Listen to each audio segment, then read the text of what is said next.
राम अपने सारथी से कहते हैं, अपने रथ को और तेज चलाओ, अपनी नेत्रों को और मानव को स्थिर रखो, मैं एकाग्रचित होकर युद्ध करना चाहता हूँ। तो अब फिर से श्री राम और रावण के बीच में युद्ध शुरू हो जाता है और उन दोनों के बीच बहुत ही शक्तिशाली बाणों की बरसात सी होने लगती है। तो अब श्री राम अपने बाण से रावण का शीश काटकर खुश होते ही कि उतने को रावण का दूसरा शीश निकल आता। श्री राम के बाण जितने बार भी रावण के शीश को नीचे गिराते उतने को उसका दूसरा शीश निकल जाता है। श्री राम बार बार उसके सिर पर प्रहार कर रहे थे और उसके शीश को उसकी धड़ से अलग कर रहे थे। ऊपर सभी देवतागण जब ये देख रहे थे तो देवतागण आपस में ये बातें कर रहे थे, श्री राम के सारे बाण असफल हो रहे हैं, रावण के हृदय पर बाण क्यों नहीं चला रहे हैं, इस रावण का संहार कैसे होगा। तो उतने को वहां पर ब्रह्मादेव प्रकट होते। तो अब ब्रह्मादेव वहां पर प्रकट होकर इंद्रदेव से कहते हैं, हे देवराज इंद्र, ये एक गूढ़ रहस्य है। श्री राम रावण के हृदय को लक्ष्य बनाकर वहां पर बाण नहीं चलाएंगे, क्योंकि श्री राम जानते हैं रावण के हृदय में निरंतर सीता का वास है और सीता के हृदय में स्वयं श्री राम हर क्षण विराजमान रहते हैं। श्री राम प्रभु के उदर में तो 14 भवन, सातों खंड और सृष्टि बसी हुई है। इस अवस्था में अगर बाण मारेंगे तो रावण के साथ सीता और सीता के साथ श्री राम और राम के साथ सारे समस्त ब्रह्मांड का विनाश हो जाएगा। रावण के सिरों को श्री राम के द्वारा बार बार काटे जाने पर रावण व्याकुल हो जाएगा और जैसे ही रावण का ध्यान सीता से हटेगा वैसे ही उसी क्षण अंतर्यामी श्री राम रावण के हृदय में बाण मार के उसका अंत कर देंगे।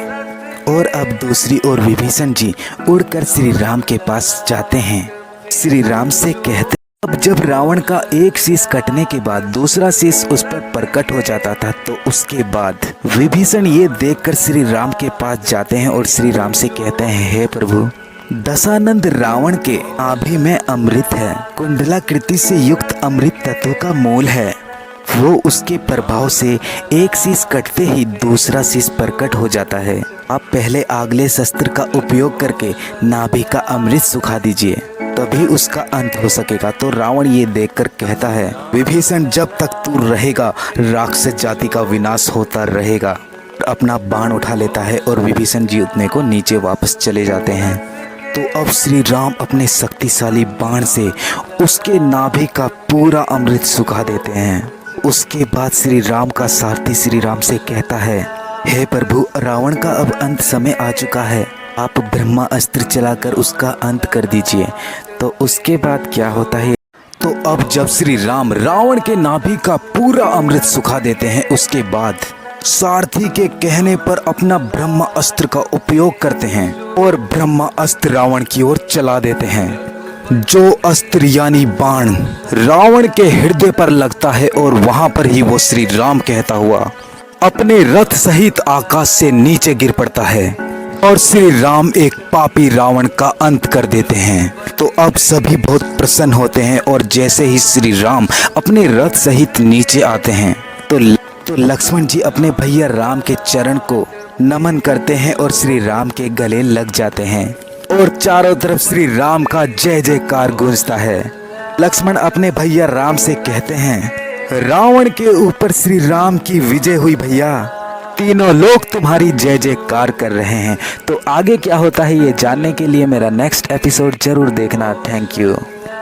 श्री राम लक्ष्मण जी से कहते हैं, ये मेरी विजय नहीं है, महाराज विभीषण, महाराज सुग्रीव, हनुमान, अंगद, जामवंत, नल, नील और सभी वानर सेना, इन सब की सहायता से मैं रावण पर विजय पा सका, इसीलिए तुम्हारे राम की जीत हुई और ये जीत मेरी नहीं बल्कि तुम सब की जीत है।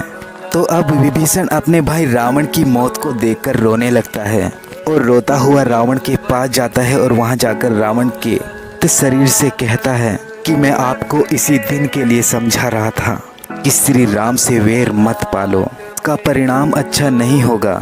आज सारी लंका शमशान बन चुकी है, लंका आपके बिना अनाथ सी हो गई है भैया, मेरे भैया मुझे क्षमा करना। श्री राम कहते हैं, विभीषण, ये समय धैर्य रखने का है। और मन जी भी विभीषण जी से कहते हैं, महाराज विभीषण, धैर्य रखें। तो उसके बाद